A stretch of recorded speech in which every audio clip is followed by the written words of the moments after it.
আমরা বেশ কয়েকটি ভিডিও তৈরি করেছি ইউটিউব নিয়ে, ইউটিউবে কিভাবে কাজ করবেন, কিভাবে চ্যানেল তৈরি করবেন, কিভাবে ভিডিও তৈরি করবেন, কি নিয়ে ভিডিও তৈরি করবেন, কিভাবে ভিডিওতে কাজ করবেন, সেসব নিয়ে আমরা অলরেডি কথা বলেছি। একজন ইউটিউবার হিসেবে আপনাকে কি কি করতে হয় সেসব নিয়েও আমরা আলোচনা করেছি। বেসিক্যালি ইউটিউব কিভাবে কাজ করে, ইউটিউবে কিভাবে কাজ করে, দুটো নিয়ে আমরা কথা বলেছি। বা একজন নতুন ইউটিউবার বা একজন বিগিনার লেভেল থেকে কিভাবে ইউটিউবিং শুরু করতে হয় বা কি কি জিনিস দিয়ে আপনাকে ইউটিউবিং শুরু করতে হয় সেসব নিয়ে আমরা অলরেডি আলোচনা করে ফেলেছি। আপনারা যদি ভিডিওটা মিস করে থাকেন তাহলে আই বাটনে অথবা আমার চ্যানেলে গিয়ে দেখে আসতে পারেন। কারণ আপনি যদি একজন নতুন ইউটিউবার হয়ে থাকেন বা আপনি যদি ইউটিউবিং শুরু করতে চান বা অলরেডি শুরু করে ফেলেছেন কিন্তু নতুন অবস্থায় আছেন বা বিগিনার লেভেলে, তাহলে ভিডিওগুলো আপনার জন্য অবশ্যই জরুরি। আজকে কথা বলবো আমরা ভিডিও অ্যানালাইসিস নিয়ে। চলুন শুরু করি আজকের ভিডিও। আপনারা দেখছেন ওয়েব বাংলা ইউটিউব চ্যানেল। আমি আছি আপনাদের সঙ্গে শাহরিয়ার হোসেন। আমরা তো ইউটিউবে ভিডিও তৈরি করছি, তৈরি করার পর কিন্তু আমাদের অনেক কাজ রয়েছে, সেসব নিয়ে আমরা অলরেডি আলোচনা করে ফেলেছি। ভিডিও তৈরি করার পর কি কি কাজ রয়েছে, কিন্তু ভিডিওটা যখন আমরা তৈরি করলাম, তৈরি করার পর পাবলিশ করলাম, পাবলিশ করার পর 2-3 দিন যখন চলে গেল, তখন ভিডিওটার রেসপন্স কীরকম দিতেছে, কী ধরনের রেসপন্স দিতেছে, কোন কোন মানুষ দেখতেছে, সেসব একটা অপটিমাইজিং করতে হয় আমাকে বা আপনাদেরও করতে হবে অবশ্যই। আমার ভিডিওটা 10 মিনিটের ভিডিও, আমার ভিডিওটা কত মিনিট দেখতেছে মানুষ, আমি একটা ভিডিও তৈরি করলাম সেটা কত মিনিট দেখতেছে, কতক্ষণ দেখতেছে, কি কোন কোন ধরনের মানুষ দেখতেছে এবং কোন বয়সের মানুষ দেখতেছে, কোন ডিভাইস থেকে দেখতেছে, বেশি কোন জায়গা থেকে দেখতেছে, সব নিয়ে আমাদের একটু গবেষণা করতে হয় এবং সেই লেভেলটাতে আমাদের আবারও জোর দিতে হয়। ধরুন আপনি একটা ভিডিও তৈরি করেছেন টেক নিয়ে বা টেকনোলজির কোনো একটা বিষয় নিয়ে, কিন্তু আপনার ভিউটা আসতেছে 10 মিনিটের ভিডিও, আপনার ভিউ আসতেছে 3 মিনিট, এবং কোন 3 মিনিট আসতেছে প্রথম থেকে না শেষ থেকে বা মাঝখান থেকে, সেটা এখন গড় করার জন্য রয়েছে ইউটিউবের নতুন ফাংশন বা ইউটিউবের যে নতুন ড্যাশবোর্ড তৈরি হয়েছে, সেই ড্যাশবোর্ডের অ্যানালাইসিস বাটনে বা অ্যানালাইসিস অপশনে অবশ্যই আপনারা পেয়ে যাবেন যে আমার একটা ভিডিও কতক্ষণ ভিউ হয়েছে, কে কে ভিউ করেছে, কোন কোন ধরনের লোকজন ভিউ করেছে, কোথা থেকে ভিউ করেছে, সে ট্রাফিকটা কোথা থেকে আসতেছে, কত মিনিট স্টে করেছে এবং ভিডিওটা কতক্ষণ দেখতেছে, একটা টোটাল অ্যানালাইজেশন তারা দিয়েছে। সেই অ্যানালাইজেশনটা আমাকে দেখতে হবে এবং বুঝতে হবে যে না, আমার ভিডিওটা এতক্ষণ দেখতেছে, এই ধরনের মানুষ দেখতেছে, আমি প্রচারটা এই ধরনের মানুষের জন্য করব। সাপোজ আমার ভিডিওটা টেকনোলজি বা টেক রিলেটেড বা যারা নতুন লেভেলের ইউটিউব বিগিনার বা ইউটিউবিং যারা শুরু করতেছে তারা দেখতেছে, আর যারা ইউটিউবিং নিয়ে কাজ করতে চায় বা ইউটিউব নিয়ে কাজ করতেছে অলরেডি, তাদের জন্য আমার ভিডিওটা তৈরি করা উচিত বা এর পরের ভিডিওটা তাদের জন্য তৈরি করবো, যাতে আমার ভিডিওটা আজকে 3 মিনিট বা 4 মিনিট ভিউ হইতেছে, কালকে এটা 5 মিনিট বা 8 মিনিট ভিউ অবশ্যই হবে। এই জিনিসটা আপনাকে লক্ষ্য রাখতে হবে যে আমার ভিডিওটা কতক্ষণ ভিউ হইতেছে, কোন কোন মানুষ দেখতেছে এবং কিভাবে দেখতেছে। আপনি একটা ইউটিউব ভিডিও তৈরি করলেন, তারপর একটা থাম্বনেল তৈরি করলেন, থাম্বনেল দেখে আপনার 10 জনে 8 জন ক্লিক করতেছে বা 100 জনে 8 জন বা 100 জনে 20 জন ক্লিক করতেছে, তাহলে আমার থাম্বনেলটা যদি আপগ্রেড করা হয় বা আরো ভালো করা হয়, তাহলে যদি ওই থাম্বনেলের উপর মানুষজন দেখে ইমপ্রেশন দেখে ওই থাম্বনেলের উপর 50 জন যদি ক্লিক করে, তাহলে আপনি কেন আপডেট করবেন না? ইউটিউবের একটা টেকনিক কি জানেন? আপনারা অনেকেই জানেন, অনেকে জানেন না। যাদের ভিডিও র্যাঙ্ক করতেছে না বা যারা নতুন করে ইউটিউবিং শুরু করতেছেন বা নতুনভাবে ইউটিউবিং শুরু করতেছেন, তাদেরকে বলবো আমরা নতুন এক্সপিরিয়েন্স যাতে আপনারা করেন। আজকে আমরা যে ধরনের ভিডিও তৈরি করেছি, কালকেও সেম ভিডিও তৈরি করবেন, সেমভাবে ডিসক্রিপশান দিবেন, সেমভাবে ট্যাগ দিবেন, তাহলে আপনার ভিডিও কখনোই র্যাঙ্ক করবে না। যদি আপনার টেকনিকটা ভুল হয়, যে আমি যেভাবে ভিডিওটা তৈরি করলাম সেভাবেই এডিট করলাম, ঠিক ওইভাবেই ডিসক্রিপশান দিলাম, ওইভাবেই ট্যাগ লাইনটা দিলাম, যদি আপনার এই টেকনিকটা ভুল হয়, তাহলে আপনার ভিডিও বা আপনার চ্যানেল কখনো র্যাঙ্ক করবে না।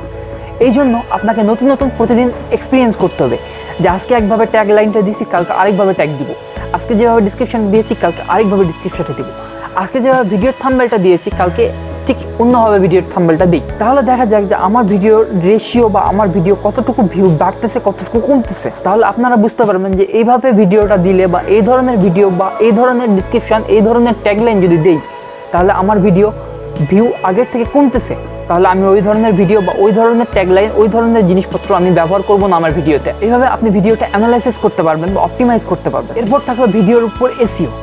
এসইওর প্রথম ভাগ বা অন পেজ এসইও, যেটা অন পেজ এসইও তো আপনার ভিডিও ট্যাগ, আপনার video description, video title, subtitle এসবের মধ্যেই থাকে গেল যে না, এটা আমার ভিডিও ডিসক্রিপশন বা এটা আমার ট্যাগ লাইন, এটা আমার অন পেজ এসইও। কিন্তু হ্যাঁ, অফ পেজ এসইওর ক্ষেত্রে আমাদের যেটা করতে হয় সেটা হলো বিভিন্ন ব্লগে আমরা পোস্ট করতে পারি, বিভিন্ন ফেসবুক বা টুইটার বা সোশ্যাল মিডিয়া যেসব অ্যাপগুলো রয়েছে সেসবে আমরা পোস্ট করে বা শেয়ার করে, বারবার শেয়ার করে সেগুলো আমরা একটা লেভেলে বা একটা পর্যায়ে আনতে পারি, যেটা আমরা মানুষের কাছে নিয়ে যেতে পারি যে আমার একটা ভিডিও আছে, আপনারা চাইলে দেখতে পারেন। এই জিনিসটা আপনাকে করতে হবে। যদি আপনি প্রফেশনাল বা বিজনেস মাইন্ডেড হয়ে থাকেন, তাহলে অবশ্যই আপনি আপনার ভিডিওটা মানুষের কাছে প্রচার করার জন্য আপনি আপনার ভিডিওটা বুস্ট করতে পারেন, সেটা ইউটিউবে হোক, টুইটারে হোক, যেখানেই হোক বা ফেসবুকেই হোক, আপনি ভিডিওটা বুস্ট করে নিতে পারেন।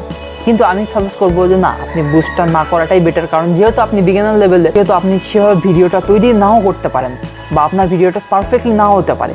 কিন্তু যদি হ্যাঁ, আপনার কন্টেন্টে যদি জোর থাকে, যদি আপনার ভিডিও কোয়ালিটি ভালো থাকে, আপনার কন্টেন্টে জোর থাকে, আপনার কথার বেস থাকে যে না আমি বেস্ট, আমার কথা বা আমার মতো অন্য কেউ বলতেছে না, বা আমার এই টেকনিকটা অন্য কেউ শেয়ার করতেছে না, তাহলে আপনার ভিডিও কোনো কিছু ছাড়াই অবশ্যই র্যাঙ্ক করবে। কোনো বুস্ট করতে হবে না, কাউকে টাকা দিতে হবে না, কারো কাছে শেয়ার করতে হবে না, কারো কাছে কোনো কিচ্ছু হবে না, কিন্তু আপনার ভিডিওটা অটোমেটিকলি ইউটিউবে র্যাঙ্ক করবে। ইউটিউব নতুন নতুন করে আপগ্রেড হইতেছে, নতুন নতুন আপডেট আপনারা পাইতেছেন। আমি অবশ্য অনেক আপডেট দিতে পারি না, কারণ আমার যে ইউটিউবিং আপডেটগুলো দিতেছি বা ইউটিউবিং শুরু করার জন্য যাদেরকে সাজেশন দিতেছি, সেই সাজেশন ভিডিওগুলো আমার শেষ হচ্ছে না, সেই জন্য আমি নতুন আপডেটগুলো আমি দিতে পারতেছি না। যেমন ইউটিউব সামনে আসতেছে অটোমেটিক সাবস্ক্রাইবিং করার জন্য যেসব টেকনিকগুলো রয়েছে, যেটা আপনাকে সাবস্ক্রাইব করতে হবে না, অটোমেটিক সাবস্ক্রাইব হয়ে যাবে। আবার এইসব টেকনিকগুলো ইউটিউব নতুন করে রাখতেছে। একটা ভিডিও বা একটা চ্যানেলের ভিডিও আপনি বারবার দেখতেছেন, সেই চ্যানেলটা অটোমেটিক সাবস্ক্রাইব বলে দিবে বা অটোমেটিক সাবস্ক্রাইব করবে। এই ধরনের একটা জিনিস ইউটিউব খুব তাড়াতাড়ি লঞ্চ করতেছে। এখন লঞ্চ করেনি, কথাবার্তা চলতেছে, খুব তাড়াতাড়ি লঞ্চ করবে। সুতরাং নেক্সট টাইম আমাদের বলতে হবে না যে আপনারা সাবস্ক্রাইব করুন আমার চ্যানেলকে বেল বাটনে ক্লিক করুন। এই জিনিসগুলো খুব তাড়াতাড়ি আমাদেরকে বলা অফ করে দিতে হবে, কারণ ইউটিউব নিজে থেকেই বলতেছে অথবা নিজে থেকে সাবস্ক্রাইব করে নিতেছে একজন মানুষকে বা একজন ট্রাফিককে, তাহলে আপনার তো অবশ্যই দরকার নেই। তারপর থাকলো ইউটিউবে আপনার মেম্বারের সঙ্গে কানেক্ট বা আপনার ভিউয়ারের সঙ্গে কানেক্ট। এর জন্য আমি অবশ্যই বলেছি সোশ্যাল মিডিয়া ব্যবহার করতে হবে। আপনারা যদি আমার পুরোনো ভিডিওগুলো মিস করে থাকেন, তাহলে সেখানে এই বিষয় নিয়ে আলোচনা করেছি, সেই ভিডিওগুলো আপনি দেখে নিতে পারেন। ইউটিউব লেভেলে বা ইউটিউবের জন্য যেসব ভিডিওগুলো বা যে প্লেয়ার লিস্টে আমি তৈরি করেছি, সেই প্লে লিস্ট থেকে আপনি দেখে নিতে পারেন যে ইউটিউবে ভিউয়ারের সঙ্গে বা একজন ভিউয়ারকে আপনি কিভাবে কনভিন্স করবেন, কিভাবে তাদের সঙ্গে কানেক্ট হবেন, তারা কি চাইতেছে, তাদেরকে কি দিতেছেন আপনি, এসব নিয়ে আপনার আলোচনার মাধ্যমে একটা সলিউশন বা একটা গাইড তাদেরকে দিতে পারেন। সে বিষয় নিয়ে আমি এর আগে কথা বলেছি। যদি আপনারা ভিডিওটা মিস করে থাকেন, তাহলে অবশ্যই ভিডিওটা দেখে নিতে পারেন। এটা গেল ভিউয়ার কানেক্টের সঙ্গে। আপনাকে যদি নতুন আপনি ইউটিউবিং শুরু করেন, তাহলে আপনার অবশ্যই হেটার্স থাকবে, আপনার নেগেটিভ কমেন্ট করবে। এই জিনিসটা লক্ষ্য রাখবেন, ভিডিওটা স্কিপ করবেন এই জায়গাটায়। যদি পুরো ভিডিওটা স্কিপ করেন, তাহলে এই জায়গাটা স্কিপ করবেন না, কারণ এটা মোস্ট ইম্পর্টেন্ট। যদি নতুন ইউটিউবার হয়ে থাকেন, তাহলে আপনার নেগেটিভ যে কমেন্টগুলো আসবে, সেগুলোর রিপ্লাই আপনি করবেন না, কিন্তু হ্যাঁ, সেগুলো ডিলিট করবেন না, কারণ আপনার যে নেগেটিভ কমেন্টগুলো রয়েছে, সেগুলো রিপ্লাই করলে তার সঙ্গে একটা আন্ডারস্ট্যান্ডিং বা মিসআন্ডারস্ট্যান্ডিং হয়ে থাকবে। এই জন্য আপনি রিপ্লাই করবেন না নেগেটিভ কমেন্টগুলো। আবার পজিটিভ কমেন্টগুলোর অবশ্যই আপনি রিপ্লাই করবেন, যেসব কমেন্টগুলো পজিটিভলি দেওয়া হয়েছে বা আপনাকে কোনো প্রশ্ন করা হয়েছে, আপনাকে কোনো সাজেশন দেওয়া হয়েছে, সেগুলো আপনি অবশ্যই রিপ্লাই করবেন। কিন্তু হ্যাঁ, সেটা ঠান্ডা মাথায় এবং খুব ভদ্রতা, নম্রতার সঙ্গে তাদেরকে রিপ্লাই করবেন, যাতে তারা মনে দুঃখ না পায় এবং নেক্সট টাইম আবারও ভিডিওটা দেখতে আসতে পারে, বা আপনার ভিডিও বা আপনার নেক্সট টাইম যে ভিডিওগুলো আপলোড করবেন, সেগুলো আপনার চ্যানেলে বা আপনার ভিডিও সে দেখবে।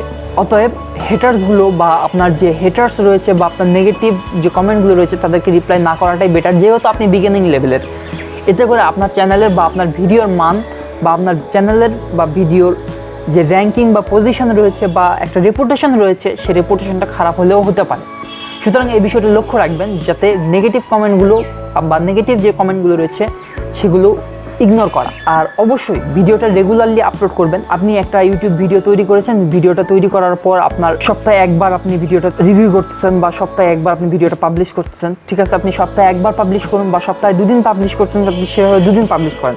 একটু বুঝায় বলি এই জিনিসটা, যে আপনাকে ভিডিওটা রেগুলারলি পোস্ট করতে হবে বা আপনার ভিডিওটা রেগুলার পাবলিশ করতে হবে। তাই বলে এক ভিডিও না, আপনাকে রেগুলার ভিডিও তৈরি করতে হবে এবং রেগুলারলি ভিডিও পাবলিশ করতে হবে। কারণ আপনি যদি ইউটিউবিং বা আপনার প্ল্যাটফর্মে যদি আপনি রেডি থাকতে চান বা আপনার প্ল্যাটফর্মে যদি আপনি অ্যাক্টিভ থাকতে চান, তাহলে আপনাকে অবশ্যই রেগুলারিটি মেনটেন করতে হবে, নাহলে আপনার চ্যানেলটা কখনোই র্যাঙ্ক করবে। যদি আপনি ইউটিউবে রেগুলার না হন, তাহলে আপনার ফ্যান্স রয়েছে, আপনার সাবস্ক্রাইবার রয়েছে, ফ্যান্স বলতে দেখেন সাবস্ক্রাইবার বোঝানো হয়েছে, আপনার সাবস্ক্রাইবারগুলো রয়েছে, আপনাকে ইগনোর করবে। যে একজন মাসে কখনো কখনো ভিডিও তৈরি করে মাসে একবার দেয়, সপ্তাহে একবার দেয়, বা কখনো দেয় কখনো দেয় না, এ ধরনের যদি কাণ্ডকলাপ করে, তাহলে আপনার সাবস্ক্রাইবার ভাববে তো এটা কোন ইউটিউবার, এটা কেমন ইউটিউবার যে কখনো ভিডিও দেয়, তার কোনো ঠিক ঠিকানাই নেই। কিন্তু হ্যাঁ, আপনি যদি আপনার নির্দিষ্ট টাইম অনুযায়ী দেন, যে একটা ভিডিও আপনি নির্দিষ্ট টাইম অনুযায়ী দিতেছেন, যে আমার এই দিন, আজকে শনিবার, আজকে শনিবারের দিন, বা আজকে রবিবার, আজকে রবিবারের দিন আমি ভিডিওটা পোস্ট করব, তাহলে আপনাকে সপ্তাহে একবার আপনার সেই সাবস্ক্রাইবাররা আপনার চ্যানেলকে ভিউ করে যাবে বা ভিজিট করে যাবে, যে না, এই চ্যানেলটা আজকে ভিডিও দেওয়ার কথা ছিল, আজকে ভিডিও দিয়েছে, অতএব সেই ভিডিওটা আমাকে দেখতে হবে। সপ্তাহে একদিন হলেও সেই ভিডিওটা, বা সপ্তাহে বা মাসে যদি আপনার 15 দিন পরপরও যদি একটা ভিডিও আপনি পাবলিশ করেন, সে 15 দিন পরপরই আপনার সেই ভিডিওটা দেখে যাবে বা আপনার চ্যানেলে এসে খোঁজ করবে সে ভিডিওটা দিয়েছে কি না। আশা করি বুঝতে পেরেছেন। যদি ভিডিওটা ভালো লাগে থাকে তাহলে অবশ্যই লাইক করবেন, শেয়ার করবেন। হ্যাঁ, অবশ্যই যারা নতুন ইউটিউবিং শুরু করছে তাদের সঙ্গে শেয়ার করবেন ভিডিওটি। আর হ্যাঁ, চ্যানেলটিকে সাবস্ক্রাইব করবেন এবং বেল বাটনে ক্লিক করবেন। নেক্সট টাইম এই ধরনের ভিডিও নিয়ে আবারও আসবো, আবারও আপনাদের সঙ্গে দেখা হবে। ধন্যবাদ সকলকে। আল্লাহ হাফিজ।